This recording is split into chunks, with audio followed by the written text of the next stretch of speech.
Ryan, this is a family table. You can sit near the bathrooms. My sister-in-law laughed as guests smirked. The waiter handed me a $22,000 bill.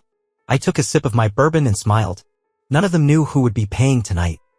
My name is Ryan Keating, and tonight I was paying for a party where one person desperately wanted me to know I didn't belong.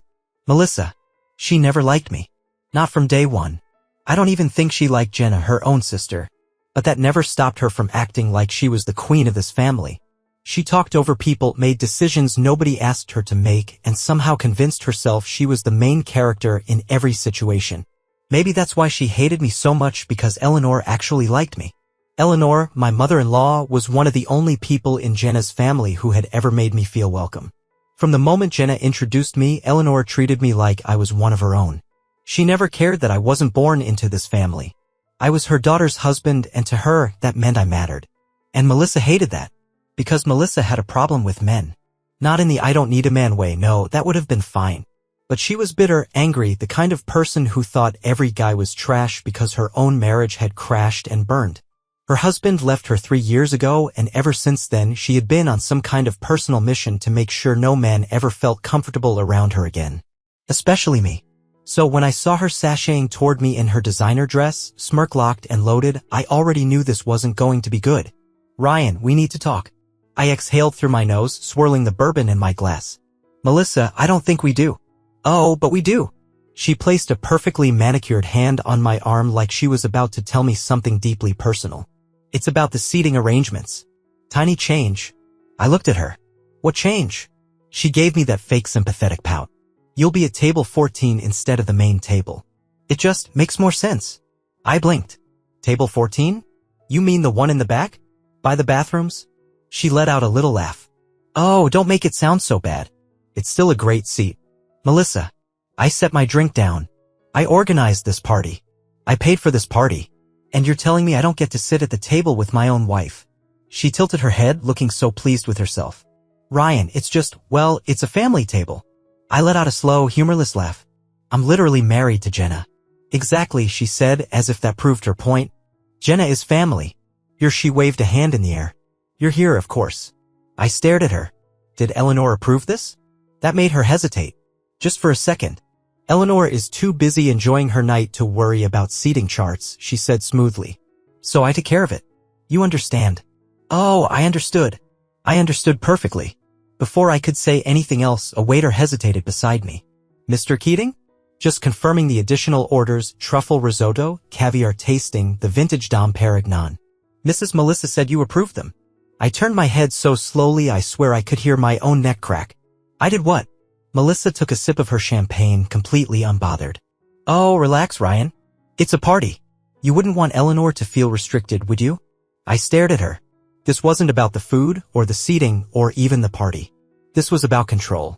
About reminding me that in her version of this family, I was just a guest. I took out my phone, scrolling through my banking app, and tapped the restaurant tab, leaving it completely open. No limits. No restrictions. You know what? I said, looking her dead in the eyes. You're right. Her smirk widened. Finally, you're seeing reason. I smiled back. Go crazy, Melissa. I patted her on the shoulder. Really? Order whatever you want. She narrowed her eyes. What are you playing at? I finished my drink and set the glass down with a quiet clink. Nothing. And then I walked away. Melissa thought she had one. By the end of the night, she'd be the one paying for it. I walked away from Melissa, feeling her eyes burning into my back. I didn't have to turn around to know that she was fuming, probably already plotting whatever petty little move she thought would put me in my place. Let her. I wasn't playing defense anymore. I headed straight for Jenna, who was laughing with Eleanor near the head table. The second Eleanor spotted me, her face lit up. Ryan. Darling, come here. She reached for my hand, squeezing it warmly. I was just telling Jenna how perfect everything is tonight. You really outdid yourself. I smiled, the tightness in my chest loosening just a bit. Anything for you, Eleanor? Jenna turned toward me, her brows knitting together. Hey, where have you been? You look, she paused, searching for the right word. Like he's been dealing with Melissa, Eleanor finished, rolling her eyes. Jenna groaned. What did she do this time? I forced a smile. Nothing I can't handle. Eleanor sighed, rubbing her temples. I swear, that girl thrives on making everyone miserable. You know, she actually tried to tell me I should sit at the second table because, and I quote, the younger generation should take the spotlight. Jenna's jaw dropped. She what? I let out a low chuckle. Yeah, well, apparently I'm sitting at table 14. Near the bathrooms. Jenna's expression darkened. Oh no. Don't worry about it, I said. Melissa thinks she's running the show. Let's see how she handles it when the curtain falls. And right on cue, Melissa's voice rang out over the microphone. Ladies and gentlemen, can I have your attention, please? I turned to see her standing near the stage, one hand wrapped around a champagne flute, the other gesturing grandly. The woman had an uncanny ability to command a room, but tonight she was about to choke on her own spotlight. I just want to take a moment to say how grateful we all are for our wonderful mother, Eleanor, she continued, smiling like she hadn't just spent the last hour treating me like garbage. She is the heart and soul of this family, and we are so blessed to celebrate her tonight. Polite applause followed. I clapped along, watching her like a predator watches its prey. Melissa turned slightly, her smirk widening. And of course, none of this would have been possible without my dear sister Jenna. She motioned toward my wife, completely skipping over me. Jenna worked so hard to make sure this night was perfect. A murmur rippled through the crowd. A few people glanced in my direction. Eleanor sat up straighter. Melissa, she said, her tone sharp. Ryan planned and paid for this event. Melissa let out a soft laugh, pretending not to hear. And of course, we all chipped in a little here and there to make this magical. I smiled to myself. Oh, this was gonna be fun. The waiter from earlier stepped onto the stage, carrying a sleek black folder. He tapped Melissa on the shoulder, leaning in to whisper something. She frowned. What? The waiter gestured toward me. The bill, ma'am. Mr. Keating instructed us to bring it directly to the person who placed the additional orders. Melissa's smile twitched. Excuse me. The waiter politely held out the folder. The total, including the truffle risotto, caviar, and vintage champagne, comes to $22,489. A gasp rippled through the crowd. Someone dropped a fork. Melissa's face went pale. That's impossible. The waiter remained expressionless. Would you like to put it all on one card or split the payment? I crossed my arms, tilting my head. Yeah, Melissa, how would you like to pay? Her head snapped toward me, her nostrils flaring. You're unbelievable. I cut in, raising a finger. Language. Family event, remember? Eleanor's eyes darted between us. Ryan, what's going on? I gave her an easy smile. Melissa decided to treat herself tonight. Ordered all the most expensive dishes and drinks without asking me. I turned back to my sister-in-law, my voice smooth as silk. And since she wanted to act like she's in charge, I figured she'd also want to handle the bill. Melissa's hands were shaking. I'm not paying that. This is your event. I shrugged. Well, you did tell me to relax and let the family enjoy themselves. So I did. The waiter cleared his throat. Ma'am, if you can't pay, we'll have to involve management. And if the bill remains unpaid, we'll need to. Before he could finish, a deep voice interrupted. What is going on here? Everyone turned. Standing near the entrance, looking furious, was Melissa's ex-husband, David. Melissa's entire body went rigid. What are you doing here? David strode toward the stage, his eyes locking onto her like a sniper. My friend owns this venue. He called me when a certain someone started running up a massive tab with no visible way to pay. The room fell into a stunned silence. Melissa's hands curled into fists. I don't have time for this, David. He let out a sharp laugh. No, you never had time for anything but yourself. He turned to Eleanor. I'm sorry to interrupt, but I think everyone here deserves to know exactly what kind of person Melissa is. Melissa's jaw clenched. Don't you dare. David ignored her. Melissa has spent years living off other people's money. Mine, our parents, anyone who'd let her. She doesn't contribute, she takes. And the second someone stops letting her leech off them, she turns nasty. The guests started murmuring. A few exchanged awkward glances. Melissa's voice wavered. David, stop. He didn't. She spent our entire marriage acting like she was above me, above everyone. And now? She's sitting here, trying to humiliate Ryan while making him pay for everything. He scoffed. Sounds about right. Melissa looked murderous. You don't know what you're talking about. David smirked. Don't I? And then security walked in. Excuse me, ma'am, one of the guards said. We've been informed there's an issue with the bill. Melissa let out a strangled noise. This is a mistake. The guards didn't care. Would you like to handle this discreetly, or should we call the authorities? Silence. Cold, perfect, humiliating silence. Melissa looked around, desperate for someone to step in. But no one did. Not even Eleanor. Not even Jenna. And especially not me. I just stood there, watching as the self-proclaimed queen of the family finally fell from her throne. Melissa was cornered. The security guards stood firm, their expressions neutral but unwavering. The waiter still held the bill, $22 for 89, staring her dead in the face. The entire room was silent, the weight of the moment pressing down like a crushing wave. And for the first time in her miserable, self-absorbed life, Melissa had no way to talk her way out of it. Her fingers trembled around the stem of her champagne flute. This is a mistake. The lead guard, a no-nonsense-looking guy with arms like tree trunks, raised an eyebrow.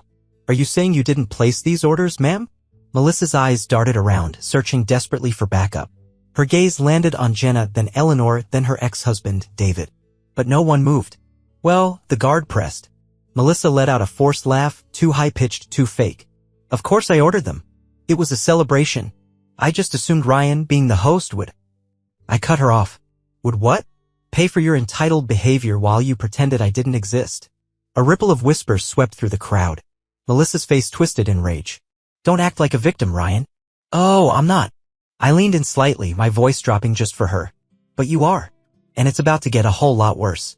That's when the front doors of the banquet hall burst open. 2 uniformed police officers walked in, scanning the room. The murmur of voices grew louder. Guests shifted uncomfortably, some already pulling out their phones. This wasn't just some family squabble anymore, this was about to go viral. Who's in charge here? One of the officers asked. The manager of the venue, a sharply dressed woman with a clipboard, stepped forward. That would be Mr. Keating. She gestured toward me. The officer nodded and turned to me. Sir, we received a report about an unpaid balance. Normally, we wouldn't step in so quickly, but given the amount, he gave Melissa a long, assessing look. And the nature of the situation, the establishment requested immediate action. Melissa's breath hitched. You called the police? I shrugged. I didn't. But apparently when someone racks up a bill this high and refuses to pay, the venue has policies. David crossed his arms, smirking. Wow, Melissa. You really outdid yourself this time. She spun toward him, eyes blazing. Enough, David. You have no right to be here. He laughed, shaking his head. Oh, I have every right to be here. I've waited years to see you finally get what you deserve. Ma'am, the officer interrupted, either you settle this bill now or we'll have to bring you in for fraud. The room collectively gasped. Melissa staggered back a step. Fraud. It's a dinner bill, not a crime. The officer pulled out his notepad. Ordering high-end items under someone else's name without their consent? That's called defrauding an establishment. Melissa turned to Eleanor, panic creeping into her voice. Mom, you're really gonna let them do this to me? Eleanor exhaled slowly, adjusting the bracelet on her wrist. Melissa, you did this to yourself. The words hit like a slap. Melissa's entire body tensed. I am your daughter. Eleanor's expression didn't change. And Ryan is my son-in-law. Yet you treated him like a servant while draining his money. She shook her head. I've spent too many years excusing your behavior, Melissa. But this. She gestured around the room. This is the last straw. Melissa's mouth opened and closed, but no words came out. Then the worst thing possible happened to her. Jenna, her own sister, spoke next. I think you should go, Melissa. Melissa let out a choked laugh. Are you serious? You're siding with him over me. Jenna's jaw tightened. He's my husband. And more importantly, he's a better person than you've ever been. And just like that, Melissa's entire world cracked. I could see it in her eyes, the realization that she had pushed too far. That she had finally burned the one bridge she thought would always be there. She turned back to me, her voice barely a whisper. You set me up. I smiled. No, Melissa. You did. The officer took a step closer. Ma'am, final chance, are you paying this bill, or are we escorting you out? Melissa's lip trembled. For the first time, she had no clever response. No smug comeback. Just raw, humiliated silence. And then? She did the only thing left to do. She turned and ran. Her heels clicked against the marble floors as she bolted toward the exit, shoving past stunned guests. A few people actually laughed. Someone took a picture. David just shook his head. The officers exchanged looks. Do we chase her? The manager sighed. No need. We have all her information on file. I let out a slow breath, finally allowing myself to relax. The storm had passed. Melissa was gone. And for the first time in years, I finally felt like I belonged. Melissa was gone. But the wreckage she left behind was still settling. The guests were still murmuring, the tension in the air thick like smoke after an explosion. A few people had their phones out, whispering, no doubt already texting about what had just happened. The once elegant banquet hall, the perfect celebration I had planned, was now tainted with scandal. And honestly, I didn't feel bad. Jenna stepped up beside me, rubbing her temples. Well, that was a disaster. Eleanor let out a tired sigh. No, darling, that was long overdue. I turned to my mother-in-law, my chest still tight with everything that had happened. Eleanor, she held up a hand. Don't you dare apologize. I blinked. You did nothing wrong. She said it firmly, her voice carrying across the stunned crowd. Melissa did this to herself. And quite frankly, I'm tired of cleaning up her messes. I glanced at Jenna, expecting her to look upset or conflicted, but instead, she just looked relieved. She grabbed my hand, squeezing it. Ryan, I'm so sorry. I frowned. For what? She exhaled. For not standing up to her sooner. For letting her get away with treating you like garbage for years. I should have done something a long time ago. I shook my head. Jenna, it's not on you. Melissa's a grown woman. This was always going to happen. Eleanor crossed her arms, nodding in agreement. She needed this wake-up call. And honestly, she let out a short laugh. I doubt she'll actually wake up. She'll just find someone else to blame. David scoffed. You can bet on that. I turned to him, still processing the fact that he had shown up out of nowhere to expose Melissa in front of everyone. Why did you come, anyway? David shrugged. Like I said, my buddy owns this place. When he told me some woman was racking up a massive bill under someone else's name, I knew it had to be her. Jenna rubbed her face. Jesus, it's like she's allergic to taking responsibility. She always has been, Eleanor said flatly. And for the first time, I saw something I'd never seen before. Real exhaustion in Eleanor's eyes. Not the kind that comes from a long night, but the kind that builds up over years. Decades. Melissa had drained her too. She just never wanted to admit it. The next morning, the fallout officially began. It started with the phone calls. First, Melissa tried calling Eleanor 7 times. Then she tried Jenna. Then she even tried me. No one answered. Then came the texts. From Melissa, you've ruined my life. From Melissa, again, you think you're so smart? You just turned the whole family against me. From Melissa, 2 hours later, I hope you're happy. But it got worse. By noon, social media was already eating her alive. Someone had recorded the entire scene at the banquet. The moment the police showed up, the bill being presented, the way Melissa turned tail and ran like a guilty criminal. By the afternoon, it was everywhere. Facebook, Instagram, even TikTok. Rich lady tries to dine and dash at her own mother's birthday party. Woman humiliated after getting caught in $22,000 restaurant scam. When you think you're the main character, but karma has other plans. It was brutal, and I loved it. By the time dinner rolled around, the final nail in Melissa's coffin dropped. David texted Jenna. She got fired. I actually laughed out loud. Wait, what? Jenna stared at her phone in shock. David says someone at her company saw the video. They called her in this morning and basically told her she was a PR nightmare. Eleanor just sipped her tea. Good. And that's when I realized Melissa was done. Not just embarrassed. Not just humiliated. Her whole life was unraveling. No job.